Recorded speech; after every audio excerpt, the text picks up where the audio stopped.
Okay అన్న. అందరికీ నమస్కారం. ఈరోజు Vamsadhara right main canal Srikakulam నియోజకవర్గ పరిధిలో మేము విజిట్ చేయడానికి వచ్చాం.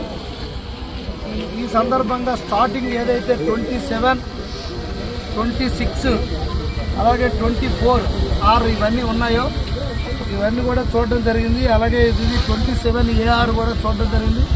స్టార్టింగ్ నుండే ప్రాబ్లమ్స్ మొదలెట్టారు. దీనికి ఇన్స్పెక్షన్ ట్రాక్ మాత్రం అత్యద్భుతంగా ఇక్కడ తయారు చేశారు. మరి ఎందుకు ఇంత అత్యద్భుతంగా రోడ్డు తయారు చేశారో మరి నాకు తెలీదు. కానీ మరి ఆ రోడ్డు అంటే ఇన్స్పెక్షన్ కూడా పీరియాడిక్ ఇన్స్పెక్షన్ చేయాల్సిన పరిస్థితి అయితే ఉంది. కానీ ఇక్కడ గత 5 సంవత్సరాలుగా పారడ మట్టి కూడా తీసిన పాపాన పోలేదు. ఇక్కడ నాయకులు కానీ ప్రభుత్వం కానీ మరి గత వైసీపీ ప్రభుత్వం కానీ ఏం చేసిందో తెలియదు.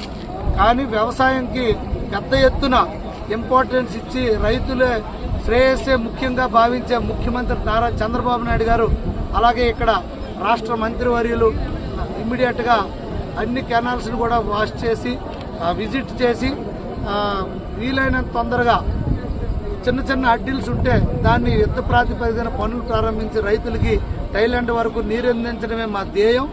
ఆ నీరు కూడా పంట కోతకు వచ్చే వరకు కూడా రైతులందరికీ అందించడానికి మా యొక్క ధ్యేయం. దాంట్లో భాగంగా ఈరోజు విజిట్ పెట్టాం. ఇంకా ముందుకు వెళ్ళి అంతా చూస్తాం. ఇక్కడ చాలా అక్రమ కట్టడాలు కానీ అలాగే ఎటువంటి పూడికి తీత కూడా లేదు. పూర్తిగా దీన్ని నిర్లక్ష్యం చేసిన పరిస్థితి. మనకి వ్యవసాయం అనేది మన దేశానికే కాదు, మన రాష్ట్రానికే కాదు, గుండెకాయ లాంటి ఇది ఒక వ్యవసాయ రంగం అనేది మనకి ఇంపార్టెంట్. అలాంటి రంగానికి సాగునీరు అనేది మనకి ఊపిరి ఎలాగో సాగునీరు అలాగా వ్యవసాయ రంగానికి.